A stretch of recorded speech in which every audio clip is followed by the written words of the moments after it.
For this video, I'm going to teach you how to be able to create a copy from a Google document and then explore some tools that we may use in order to organize our documents that we're about to make in our file.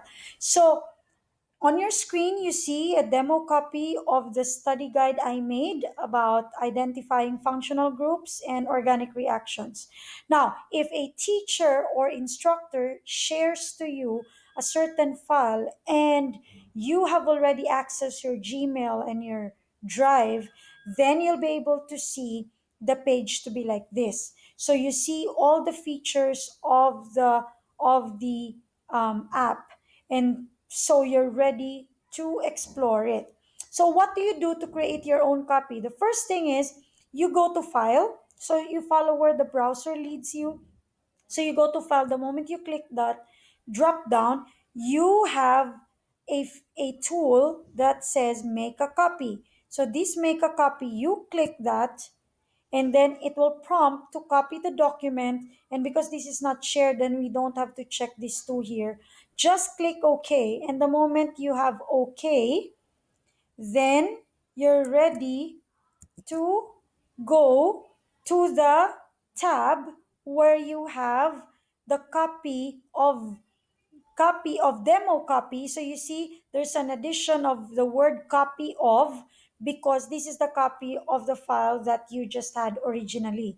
So the moment you are ready, because you're taken to a new tab, that means you're ready to modify the document, because that's going to be your own copy. So I suggest that the first thing you need to do is you click on the file name and you change it. So for example, I want to use the name of Rainier Cruz, my PAC student. So he may put Cruz just in case he's going to submit it to his teacher. So Cruz General Chemistry GC Study Guide 2. So in that case, he can locate it also in his drive using the same file. That's going to be his search name. So the moment you click enter, that's the new file name. And now the content of the original file is all here. So it says here, for example, in part one, the teacher asks you to arrange your answers in a tabular form. So there are 5 given items, but you need to arrange it in a tabular form. The very simple way to do that is you have to have a column for the given 5 items, and a column for the answer. So that means if I go here, I enter that, and I go to insert on the upper left, and then insert table. And because there are 5 given, so that means I need 6 rows and 2 columns. The first row will be the given. So the first row will be labeled as given, and the second row will be the functional group. So it automatically puts in there. So what you do is the moment you are done and you're done inserting a table, then you can transfer the given below to the table. So all you need to do is cut it. Like for example, number one, I cut it, I put it in given number one, and then I paste it. So there's number one. Next is I have to copy number two, and so there's number two. I have to cut it and paste it on the table. And then I go to number three, and then I'm gonna cut number three and then paste it on the table. And then number four, it's here. I'm gonna cut it again, and I'm gonna paste. And then number five, the last is this. And so I'm complete. So you may erase the ones below it. You may erase the numbers. You don't need them anymore. And so that's how you arrange it. You may just format your table so that that will be center. You can make it broad, and you can even put some fills if you want. It's up to you. So the moment you're done putting a table, then you can answer the functional group of the given structural formulas. Now you're ready. And then if you want to insert some images, for example, you have drawn ethanoic acid, so you may just enter that, put a space, and then insert, click insert. Then you see that you can insert image here.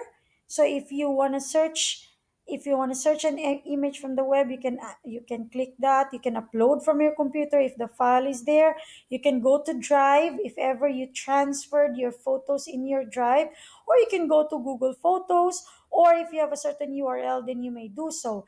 If you want to use your camera, you may do so. For example, you want to show your answer on your device's camera right there, and then you may insert it. So for example, I'm going to do this.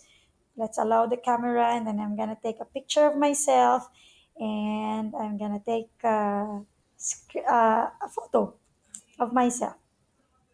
Then that's it, and you can insert, and it's there. So you see the image of the inserted image below the item where you want to show your answer. So that's basically how you can also delete that. Well, that's for sample purposes. And so you can do the same for the others. If you want to insert a video, even you can just insert also there, and you can have a link, whatever link that is. So you can put a link embedded into your file, and then whoever's gonna read that, they can be taken to the link. And so that's it actually. The rest you just have to type in. It more or less looks like Microsoft document. And if you have some questions with additional features, feel free to comment on this video. I will be very glad to assist you with it. Now, how do we save? There's no more saving button in Google Document, in your Google app. All you need to do is watch out for this prompt here. If it says all changes saved in Drive, that means automatically it saves real time as long as you're online. If ever you get cut off with your internet connection, then it will say all changes saved offline. And the moment you go back online, then that means it's going to go back to all changes saved in Drive. What does that mean? The moment you log into your Gmail, then automatically you can access your drive. And when you go to drive, you can search for your file name, or you can just go to recent, and whatever recent documents you've worked on, you can access them easily. So that's how easy it is to navigate your Google document. And I hope that you'll try this out. If you want to try this out and make a new document, all you need to do is just click file and click new. So new, you have a lot of options. You can have a document, spreadsheet, which is the counterpart of Excel, presentation, which is your equivalent for PowerPoint, form, that's your survey form. If you want to draw from existing templates, then you can just go to drawing. So there's so many things you can explore for Google Apps. I'm gonna make more tutorial videos on how to be able to maximize our cloud-based apps in the web. So thank you so much. I hope that you'll never give up, you'll never stop learning, relearning, and unlearning. Till next time, if you like this video, please don't forget to like, share, and please subscribe to Narcademy. Bye!